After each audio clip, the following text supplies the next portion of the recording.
Buenos días también a la doctora Carmen Ramírez, que está aquí con nosotros para el día de hoy. Doctora, bienvenida. Buenos días, gracias por la invitación, gracias. Este día nos trae una felicitación a Felipe y ojalá que tengamos motivos cada uno para celebrar en nuestra vida, aún no sea nuestro cumpleaños. Así es.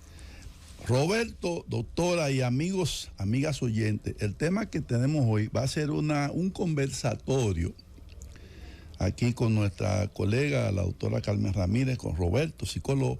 Vamos a conversar del tema de los psicofármacos, que es un tema transversal en todo lo que son los trastornos psiquiátricos, pero que nunca le hemos dedicado un día a hablar de los psicofármacos, de la importancia de estos y también cómo se pueden de alguna manera conjugar con la psicoterapia. Entonces muchos pacientes dicen, yo quiero psicoterapia y no quiero fármacos. Y hay otros que dicen, doctor, pero usted no me recetó nada y entonces yo pensaba que usted me iba a recetar. Entonces, ese es un tema controversial e interesante para que orientemos a la población sobre el uso y el manejo de los psicofármacos y cuándo psicofármacos, cuándo psicoterapia y cuándo habría que combinar ambas cosas. ¿Qué le parecen a ustedes ese tema para el día de hoy? Quiero oír su opinión. De mi parte está genial porque hay algo que me llama mucho la atención y es de cómo se mantiene el tabú acerca de los psicofármacos, cómo la gente siempre está buscando que les reduzcan la dosis de psicofármaco, cómo la gente piensa que si le ponen psicofármaco es porque está peor. Hay mucho tabú en cuanto al tema de los psicofármacos y hablarlo en sentido general. Sería genial para que las personas se orienten en cómo sería un buen uso de los psicofármacos, para qué sirven y para qué no sirven. Porque los psicofármacos también tienen un área específica de trabajo y hay áreas del comportamiento que no pueden ser tratadas con psicofármacos. Excelente. Roberto, tú como psicólogo, los psicólogos siempre tienen como su cosita con los psicofármacos. Y si supieras que en muchas ocasiones a veces los psiquiatras pues envían a esos pacientes que se reniegan al uso de los psicofármacos precisamente para trabajar con ellos en el área de la psicoeducación y también pues orientarlo en cuanto a eso. Ha habido pacientes con ciertas situaciones de salud mental que a veces creen que lo que están buscando es quitarle la vida con los fármacos. Entonces estos pacientes hay que orientarlo, hay que convencerlo, hay que hablar con ellos para que puedan entender la importancia de los psicofármacos en el tratamiento. Es importante.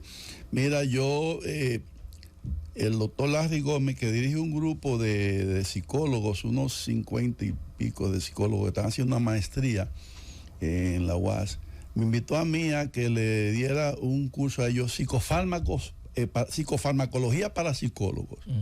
Entonces, yo voy a hablarle a ellos próximamente, son como unos 50 psicólogos que están haciendo una maestría, un curso de psicofarmacología para psicólogos, porque eso es importante. Claro. Tú que eres psicólogo, Roberto, la doctora es psiquiatra, porque a veces sobre los psicofármacos los psicólogos tienen su opinión, y sobre los mismos psiquiatras, yo he oído a colegas psiquiatras decir lo buenos que son ellos en psicofármacos, y la pregunta es, un buen psicofarmacólogo solamente debe ser un conocedor de los psicofármacos. Ser un conocedor de los psicofármacos es suficiente para usted ser un buen prescriptor de psicofármacos. Es una pregunta, porque ahí van a entrar, de lo que vamos a hablar hoy, de lo que se llaman los aspectos éticos que tienen que tener los psiquiatras a la hora de indicar psicofármacos. Hay un elemento importante que es el consentimiento informado, que yo he visto a muchos colegas que ignoran lo que es el consentimiento informado, que es un derecho, lo establece la bioética de cada paciente, de saber qué se le está dando, para qué se le está dando, cómo eso va a funcionar en el tiempo y cuáles son los efectos no deseados y los efectos secundarios, que hay que explicárselo al paciente. Entonces yo he visto muchos colegas que brincan eso y entonces ellos se llaman expertos en psicofármacos. Yo digo, bueno, ahí, la pregunta entonces, es, ¿eso es suficiente? No, ahí se quema, doctor, el médico y también afecta al paciente. Porque cuando le administramos, le recomendamos un medicamento a una persona y no le hacemos saber cuál es mi expectativa con respecto a su tratamiento, o sea, en qué tiempo ese fármaco va a resolver los síntomas, y también saber cuáles son los efectos secundarios del psicofármaco, para que el paciente tenga conocimiento, para que no se asuste, para que esa no sea una motivación de abandonar el tratamiento. Entonces, el paciente puede tener una interrupción de su tratamiento y su evolución debido a una falta de información. Es cierto que ahora todos los pacientes míos buscan en Google lo que hay. Claro, sí. Pero cuando te lo dice el médico, el paciente entonces se da cuenta que fue donde un profesional que está realmente interesado en su bienestar, y que también el profesional tiene la información. Porque cuando un profesional no te da la información, pudiera tú dudar de su capacidad, de si está bien formado o si te está tratando adecuadamente. Excelente. Y a propósito de esa información, la pregunta es, ¿por qué hay una cantidad importante de pacientes que tienen ese rechazo y ese miedo a los psicofármacos? Doctora, usted debe saberlo. Como psiquiatra, todos los días. Muchos pacientes, una gran cantidad de pacientes, tienen rechazo y tienen miedo a los psicofármacos.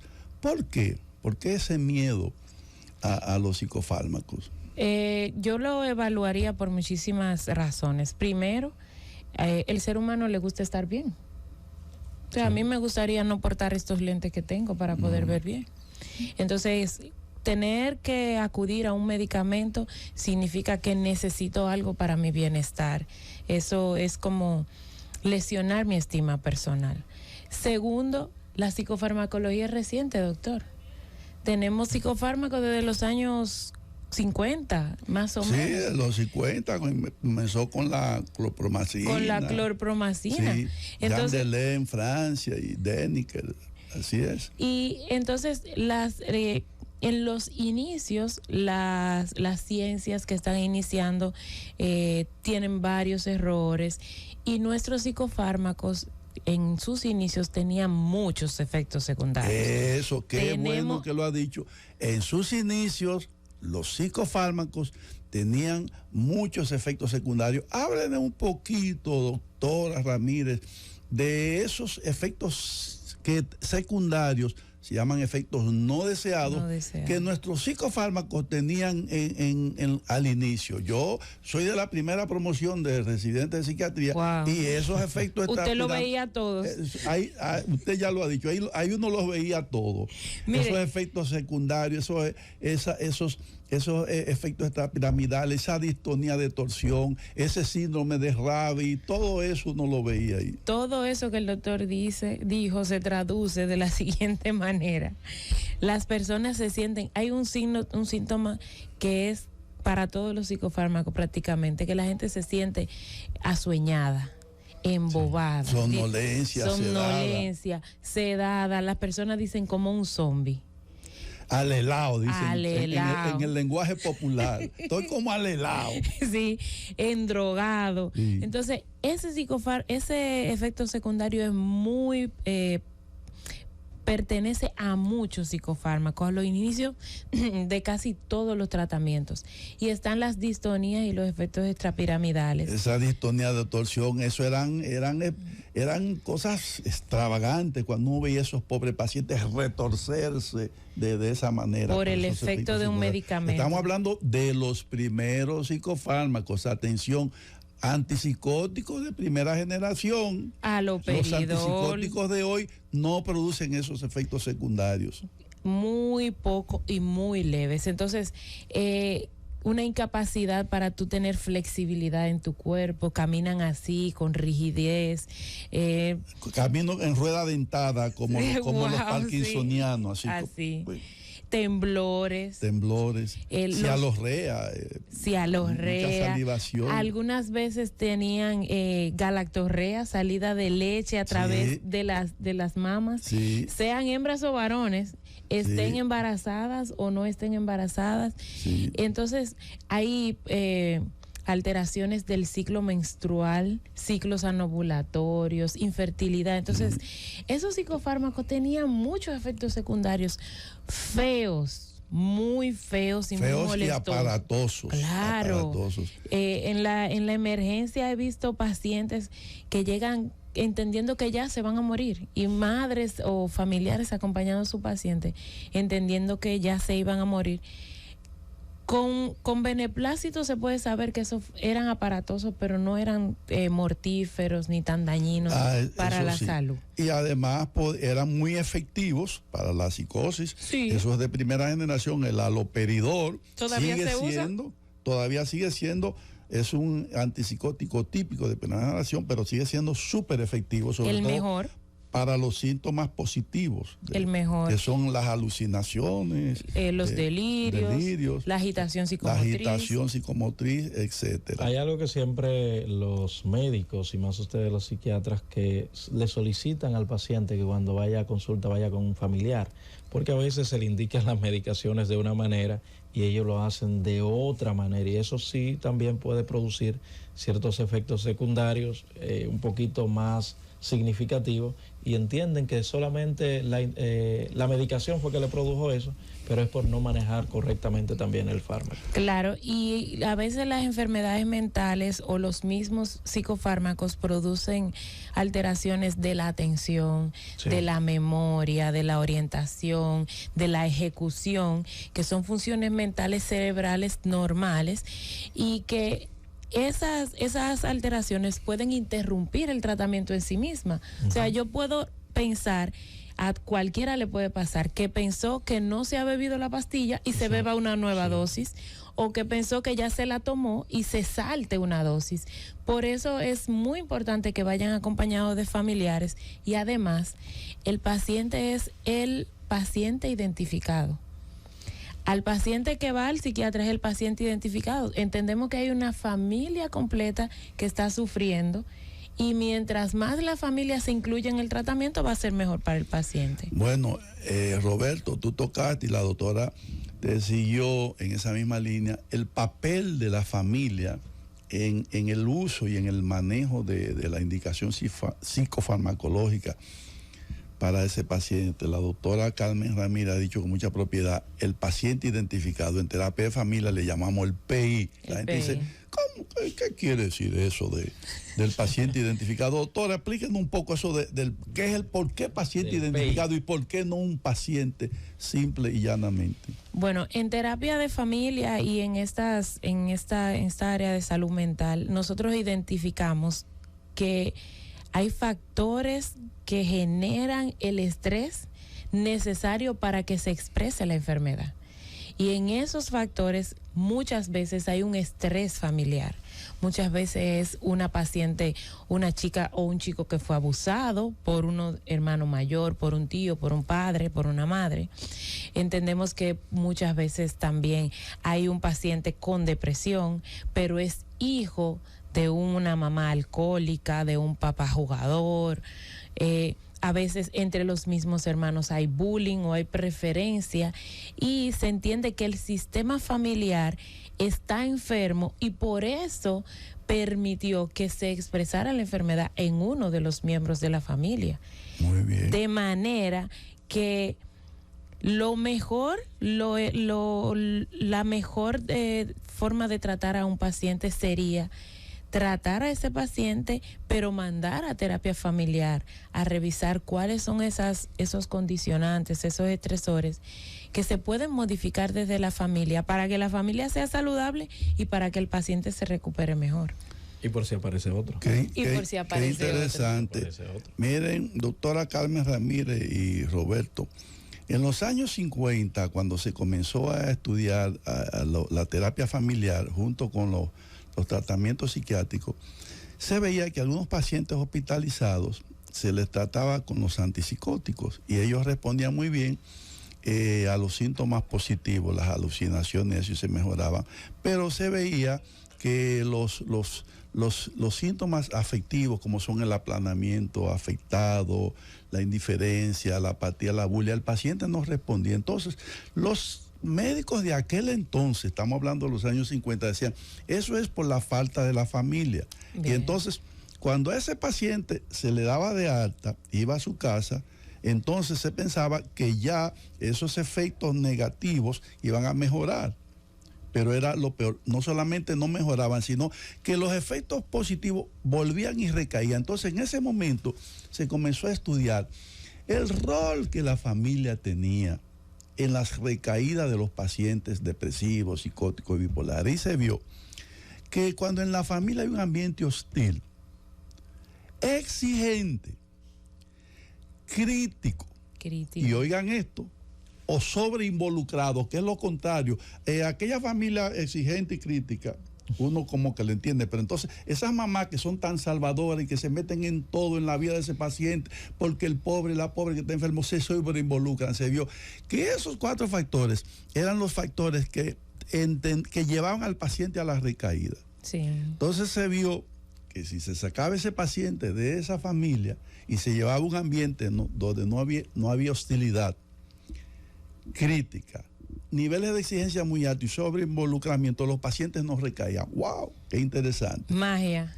Entonces se vio que el paciente que está en tratamiento psiquiátrico, ya sea un trastorno psicótico bipolar, la familia juega un papel importante. Y ahí empieza entonces gracias a Dios, pienso que aquí ya se trabaja de esa manera, el entendimiento entre psicólogos y psiquiatras. Sí. Me toca trabajar una parte, pero sé que el bienestar de mi paciente se va a poder mantener y prolongar en el tiempo si va a una adecuada terapia de familia y si adecuadamente lo trata un psicólogo en otra parte. Yo empecé la psiquiatría entendiendo que éramos competencia, que andábamos de revancha todo el tiempo. Pero lo que he encontrado... ¿Y por qué eso, doctora? Roberto está como con una risita ahí. Dime, Roberto, ¿por qué tu risita? Hay personas que realmente todavía mantienen así, eso. Como una rivalidad. Como una rivalidad. Cuando es todo lo contrario, debería ser todo lo contrario. Y mira, y lo que he visto es que cuando yo trabajo una fobia o trabajo un trastorno de pánico con un medicamento que es buenísimo o una combinación de medicación que es buenísima, a ese paciente le va mejor, tiene menos recaída y termina más rápido su tratamiento si se acompaña con un psiquiatra, con un psicólogo. Si entonces hace terapia cognitivo-conductual, si hace desensibilización sistemática, a veces los pacientes se cansan y eso, pero mi rol es decirle qué es bueno para él. Sí. En medicina existe ese cosita, ese conconcito, de que, mira, en medicina y el doctor me va a decir si él lo ha notado. Los médicos, mientras más intervencionistas, somos más pretenciosos. Entonces, un internista te puede resolver una cosa con un mes de tratamiento, un clínico, pero un cirujano lo resuelve en una intervención. Sí. Entonces el cirujano entiende, bueno, yo soy mejor que el clínico porque yo lo resolví de una sola cirugía. Pero yo no necesito, trabajando colegiado es mejor. Entonces, yo he podido apreciar en mi caso, y le guardo muchísimo respeto a los que hacen psicoterapia, porque en mi caso, el tratamiento lo hace una pastilla, que mi labor es elegir la pastilla o elegir el internamiento, cualquier sea el tratamiento. Pero en el caso del psicoterapeuta, él es la pastilla. Él es que tiene que sentarse a buscar cuáles son esas creencias, cuáles son esos roles, cuáles son esas relaciones, el entorno. Él es que tiene que sentarse en sesiones de 45 minutos a 1 hora a hacer que el paciente vea, que el paciente tome decisiones, a ver cuáles son los factores de motivación y de dejadez que tiene el paciente. Es un trabajo... Acompañarlo en ese proceso. Mucho más loable. Muy interesante, y se ha visto, doctora, como usted bien sabe, que cuando se combinan ambos, psicofármacos y psicoterapia, es más efectivo que si se hace una de las dos intervenciones solamente.